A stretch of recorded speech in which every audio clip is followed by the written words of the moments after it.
마태복음 4장 1절에서 4절까지 말씀을 봉독해 드립니다.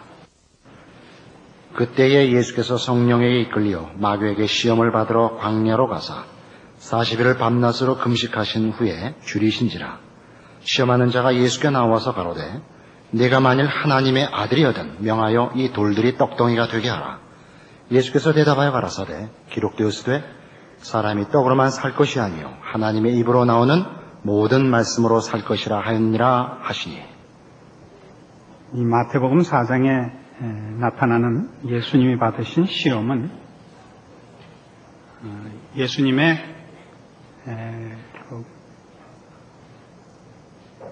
어려움이나 곤궁할 때 그 약점을 비집고 이제 사탄이 덤벼드는 것이 아닙니다. 1절에 기록된 대로 성령에 이끌려 사탄 앞에 시험을 받으러 갑니다. 몇 번이고 말씀드린 바와 같이 마태복음의 기록을 보면 재미있는 것이 예수님의 공생애는 4장 17절부터 시작을 합니다. 이때부터 예수께서 비로소 전파하여 가라사대 회개하라 천국이 가까웠느니라 이렇게 시작이 됩니다. 그 전의 기록은 이 예수님의 공생애의 의미와 가치가 무엇이냐, 왜 우리가 거기에 정신을 쏟아야 되느냐 하는 일종의 서문이요, 서론이요, 또 예수 그리스도가 누구시길래 그의 공생애를 우리가 관심을 갖고 추적을 해야 되느냐 이런 것입니다.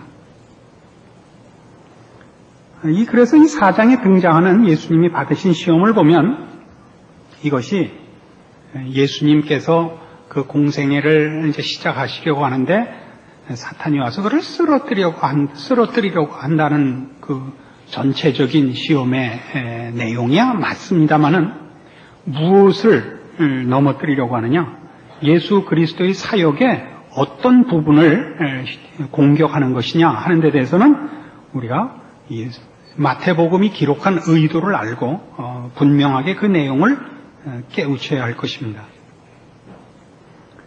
그 받으신 시험은 오늘 기록된 대로 40일을 밤낮으로 금식한 후에 광야에서 그렇습니다.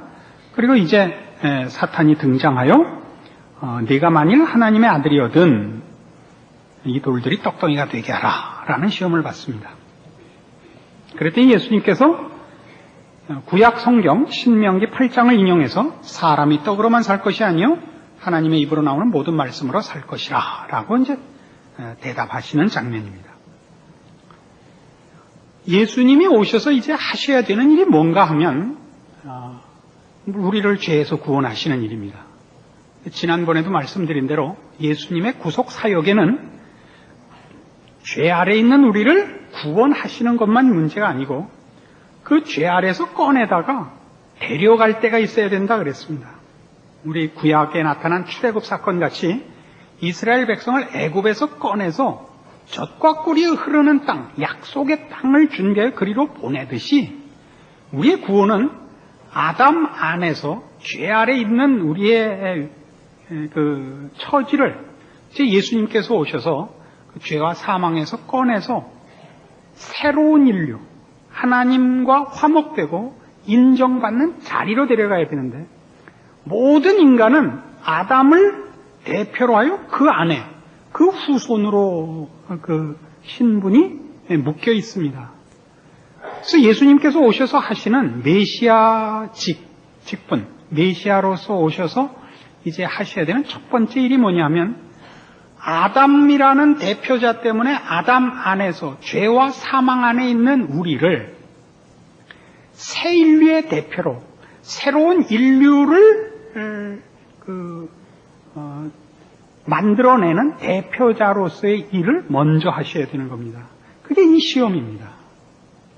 그러니까 이 시험을 보면 이 성령에게 이끌려 마귀에게 시험을 받으러 광야로 가셨다 하는 이 내용 속에 구약의 두 가지 사건을 배경으로 깔고 있습니다. 비교하도록. 그 첫 번째가 아담과 하와가 에덴 동산에서 사탄에게 시험을 받는 장면과 이스라엘 백성이 출애굽하여 광야 생활을 통하여 하나님 앞에 하나님의 백성으로 시험을 받는 것을 그 역사적 배경으로 깔고 이 사건을 기록함으로써 우리로 하여금 예수 그리스도가 받으시는 시험의 그 본질적인 그 초점이 무엇인가를 상기케 하고 있습니다. 그래서 우선 이 돌로 떡덩이가 되게 하라라는 것이 무슨 시험이며, 그래서 거기에 대하여 사람이 떡으로 살지 않고 하나님의 말씀으로 산다는 것이 무슨 뜻인지 신명기 8장으로 찾아가 봅니다. 구약 성경 274페이지입니다. 신명기 8장 2절입니다. 네 하나님 여호와께서 이 40년 동안에 너로 광야의 길을 걷게 하신 것을 기억하라. 이는 너를 낮추시며 너를 시험하사 네 마음이 어떠한지 그 명령을 지키는지 아니 지키는지 알려 하심이라. 너를 낮추시며 너로 줄이게 하시며 또 너도 알지 못하며 네 열조도 알지 못하던 만나를 네게 먹이신 것은 사람이 떡으로만 사는 것이 아니요 여호와 입에서 나오는 모든 말씀으로 사는 줄을 너로 알게 하려 하심이니라. 이 40년 동안에 네 의복이 헤어지지 아니하였고 네 발이 부르지 아니하였느니라. 너는 사람이 그 아들을 징계함 같이 네 하나님 여호와께서 너를 징계하시는 줄 마음에 생각하고 네 하나님 여호와의 명령을 지켜 그 도를 행하며 그를 경외할지니라. 자, 여기 재밌는 말이 나오죠. 2절 다시 보세요. 이 40년 동안에 너로 광야의 길을 걷게 하신 것을 기억하라 그래요. 이 40년 광야 생활이 너를 낮추고 너를 시험하여 네 마음이 어떠한지 알려고 그랬다 그래요. 그래서 너를 낮추고 줄이게 하여 만나를 먹임으로써 사람이 떡으로만 살지 않고 하나님의 말씀으로 사는 줄 알게 하려 했다 그래요. 여기 지금 설명하고 있는 이 내용의 역사적 배경이 되는 사건은 출애굽기 16장에 나옵니다. 찾아가 보셔야 됩니다. 출애굽기 16장 1절입니다. 출애굽기 16장 1절 이스라엘 자손의 온 회중이 엘림에서 떠나 엘림과 시내산 사이 신광야에 이르니 애굽에서 나온 후 제2월 15일이라. 이스라엘 온 회중이 그 광야에서 모세와 아론을 원망하여 그들에게 이르되 우리가 애굽 땅에서 고기 가마 곁에 앉았던 때와 떡을 배불리 먹던 때에 여호와의 손에 죽었다면 좋았을 것을 너희가 이 광야로 우리를 인도하여 내어 이 온 회중으로 죽여 죽게 하는도다. 때에 여호와께서 모세에게 이르시되 보라 내가 너희를 위하여 하늘에서 양식을 비같이 내리리니 백성이 나가서 일용할 것을 날마다 거둘 것이라. 이같이 하여 그들이 나의 율법을 준행하나 아니하나 내가 시험하리라.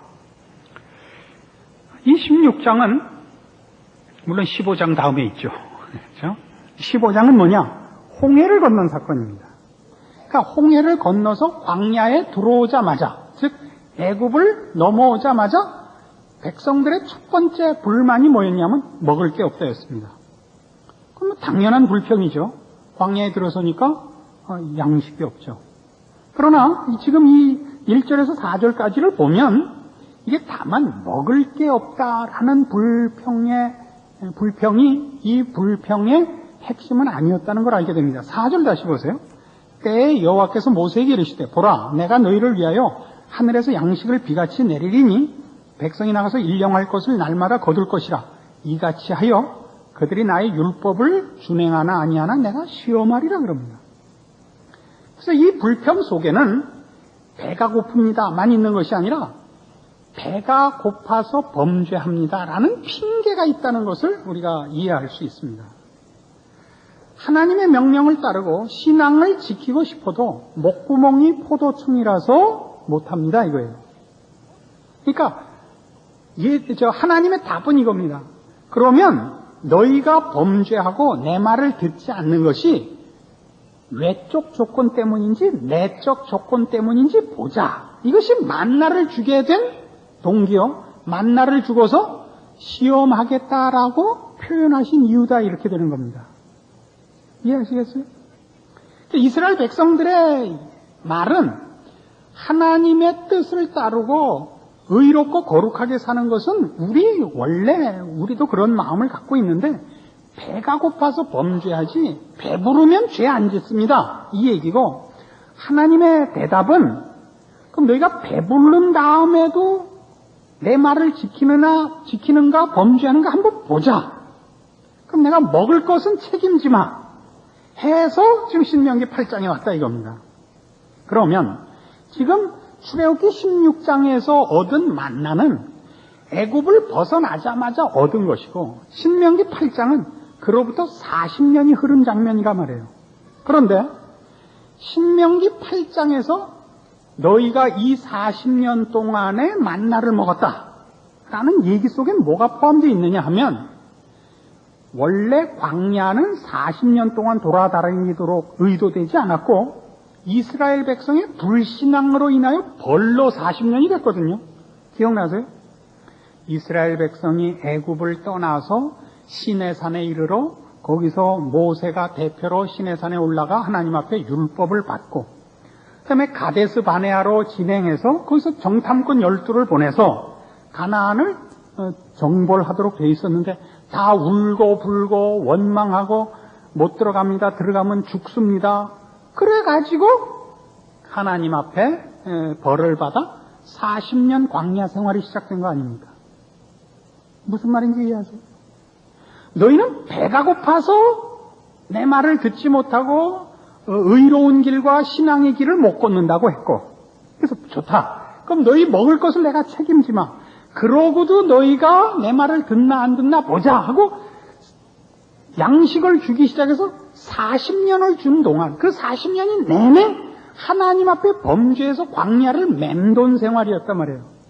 무슨 말이 돼요? 신명기 8장으로 돌아와서 이 얘기란 말이에요. 8장 2절 다시 조목조목을 보세요. 네 하나님 여호와께서 이 40년 동안에 너로 광야의 길을 걷게 하신 것을 기억하라. 이는 너를 낮추시며 너를 시험하사 네 마음이 어떠한지 그 명령을 지키는지 아니 지키는지 알려 하심이라. 너를 낮추시며 너로 줄이게 하시며 또 너도 알지 못하며 네 열조도 알지 못하던 만나를 네게 먹이신 것은 사람이 떡으로만 사는 것이 아니요 여호와의 입에서 나오는 모든 말씀으로 사는 줄을 너로 알게 하려 하십니다. 그래서 뭐가 확인됐다고요? 사람들은 이스라엘 백성으로 대표된 인간은 죄 짓는 이유가 외적 조건에 있다는 거죠. 내적 조건에 있지 않다는 거죠. 성선설이죠. 사람은 원래 착한데 조건이 나빠서 할 수 없이 범죄를 한다는 거죠. 그 대표적인 예가 배가 고파서 훔친다는 거다 이거예요. 하나님의 말씀은 뭐예요? 그래? 그럼 내가 먹을 걸 책임지 마. 그래서 광야 40년 동안 만나를 먹였다고요. 그래도 죄를 짓더라 말이죠. 그러니까 죄의 원인이 환경과 내부에 있는 것이 아니라 우리 안에 있더라 말이죠. 이스라엘 백성으로 대표된 모든 인간이 하는 얘기는 우리에게 에너지만 공급이 되면 우리는 착한 일을 한다는 거고 이 인간들이 하는 자기 주장이고 하나님의 지적은 뭐예요? 너희에게 먹을 걸 주면 죄만 쏟아낸다 이거죠. 너희에게 필요한 것은 동력이 아니고 본질 자체, 원칙, 목표 자체에 있어서 변화가 되어야 된다 이거죠. 너희에게 필요한 건 떡이 아니라 하나님이다 이거예요.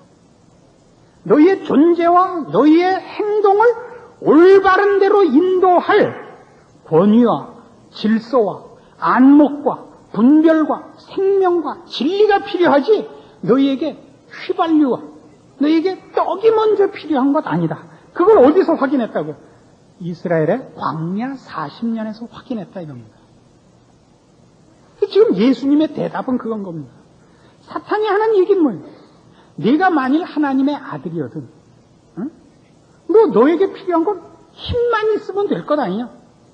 떡을 만들어라. 예수님의 대답은 뭐예요? 나에겐 힘보다 원칙과 목표와 그 주도권에 있어서 하나님의 인도가 필요하고 나는 거기에 종속되는 자다라는 선언인 거예요. 이게 예수님의 시험입니다. 그리고 그것은 바로 지금 이스라엘 백성의 광야 생활 속에서만 등장한 것이 아니라 첫 인간의 대표였던 아담 안에서 우리 모두가 타락할 수밖에 없었던 즉 아담은 실패의 본질이기도 합니다. 창세기 3장입니다. 창세기 3장 1절 여호와 하나님의 지으신 들 짐승 중에 뱀이 가장 간교하더라. 뱀이 여자에게 물어 가로되 하나님이 참으로 너희더러 동산 모든 나무의 실과를 먹지 말라 하시더냐. 여자가 뱀에게 말하되 동산 나무의 실과를 우리가 먹을 수 있으나 동산 중앙에 있는 나무의 실과는 하나님의 말씀에 너희는 먹지도 말고 만지지도 말라. 너희가 죽을까 하노라 하셨느니라. 뱀이 여자에게 이르되 너희가 결코 죽지 아니하리라. 너희가 그것을 먹는 날에는 너희 눈이 밝아 하나님과 같이 되어 선악을 알 줄을 하나님이 아심이니라. 여자가 그 나무를 본즉 먹음직도 하고 보암직도 하고 지혜롭게 할 만큼 탐스럽기도 한 나무인지라. 여자가 그 실과를 따먹고 자기와 함께한 남편에게도 주매 그도 먹은지라. 이에 그들의 눈이 밝아 자기들의 몸이 벗은 줄을 알고 무화과 나무 잎을 엮고 치마를 하였더라.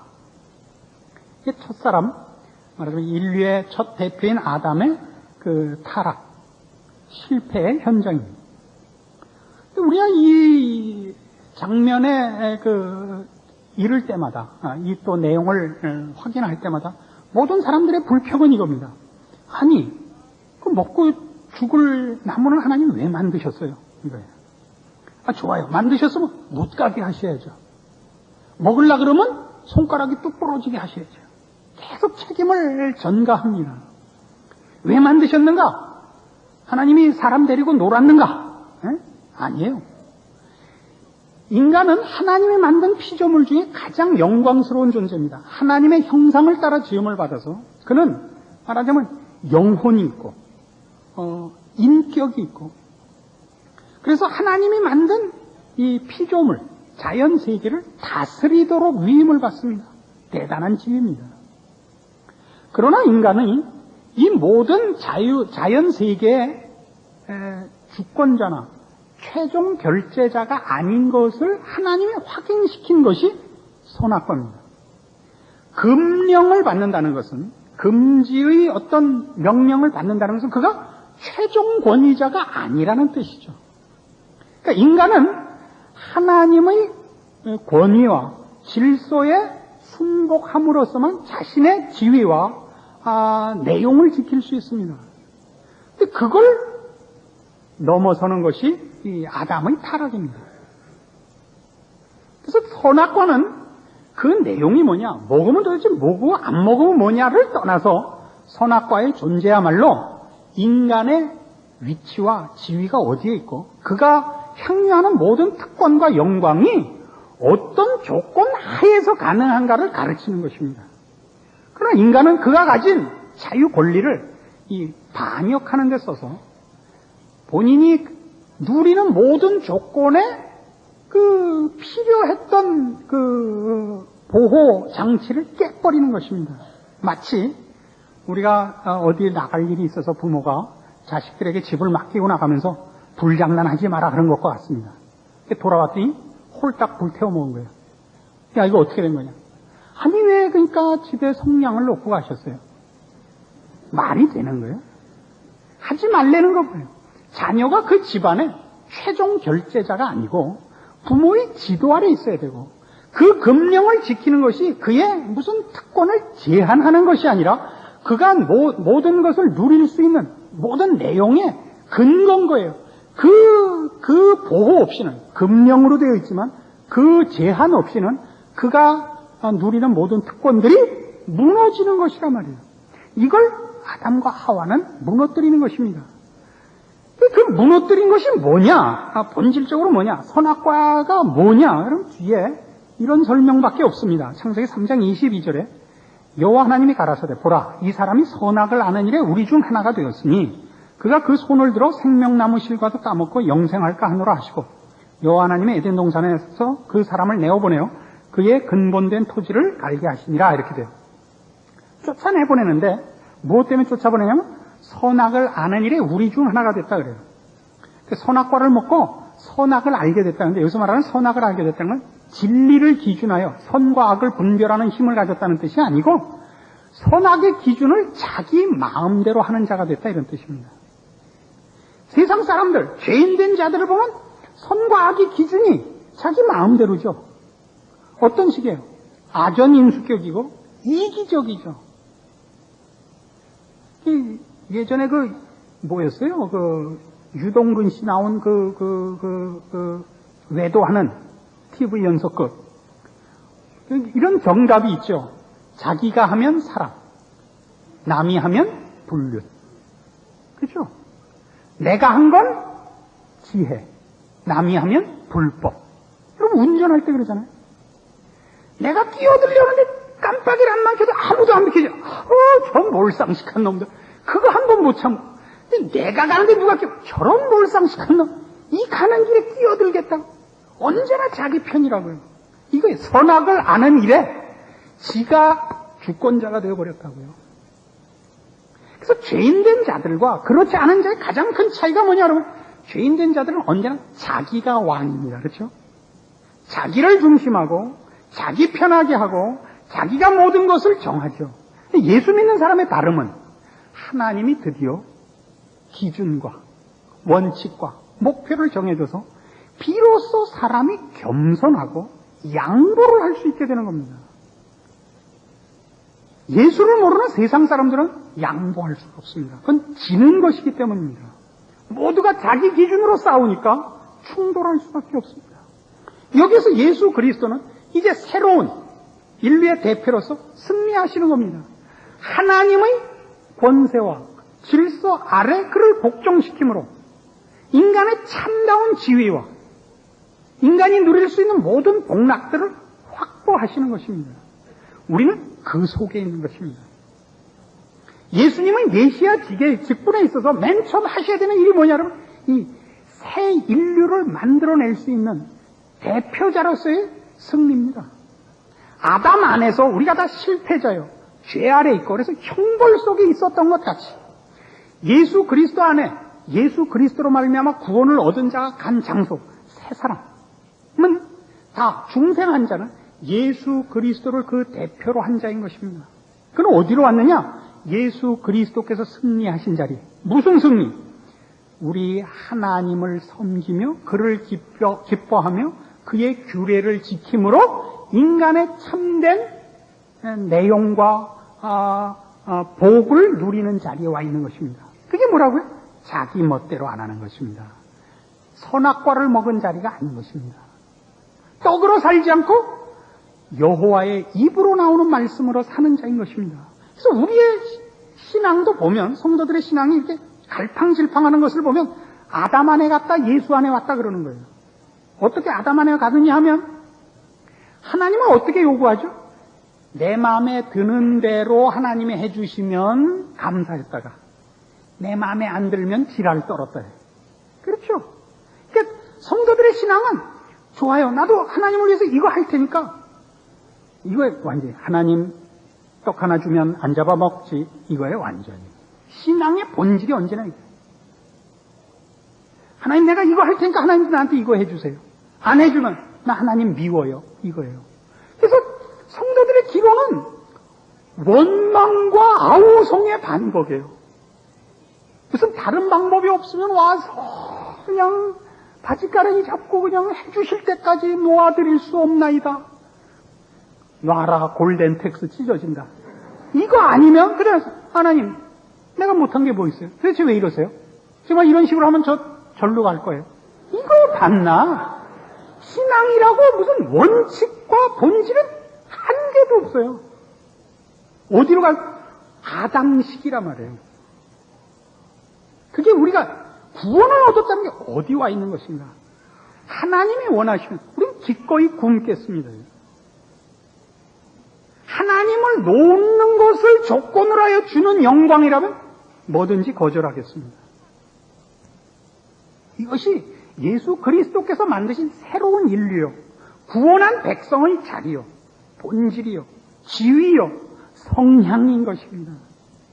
그래서 여러분들의 신자된 표가 이런 식으로 그 본질과 원칙과 목표와 그 격과 급이 다르지 않으면 안 됩니다. 내 고집, 내 소원 이루기 위하여 하나님이 내 마음대로 이렇게 흔들리는 것은 알라딘의 램프입니다. 문지르면 마왕이 나타나요. 그럼 뭐든지 해줘요. 그러나 누가 주인이에요? 마왕이 나타나서 맨 처음 하는 말이 뭐예요? 주인님 부르셨습니까? 그러니까 여러분이 기도라는 이름으로 신앙이라는 이름으로 무슨 헌금이라는 거로 하나님을 불러내서 나 배고프다, 나 뭐 되고 싶다 이렇게 얘기하는 거라면 신앙도 아닌 겁니다. 그건 참으로 비천하고 비열하고 치사하고 속이는 것입니다.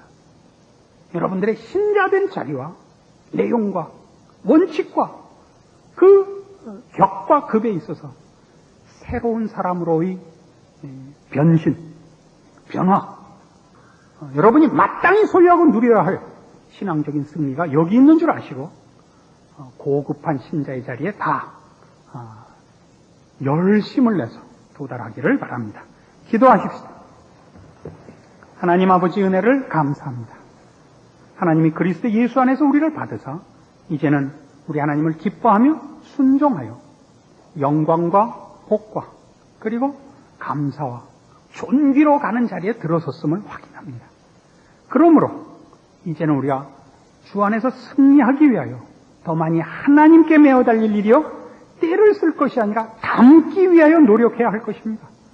이 모든 일에 주를 통하여 이루시고 가르친 대로 주 예수 안에서 새 사람된 의와 진리와 생명과 영광과 영원을 지향하는 복된 자로서 승리하게 도와주시옵소서. 예수님의 이름으로 기도합니다. 아멘.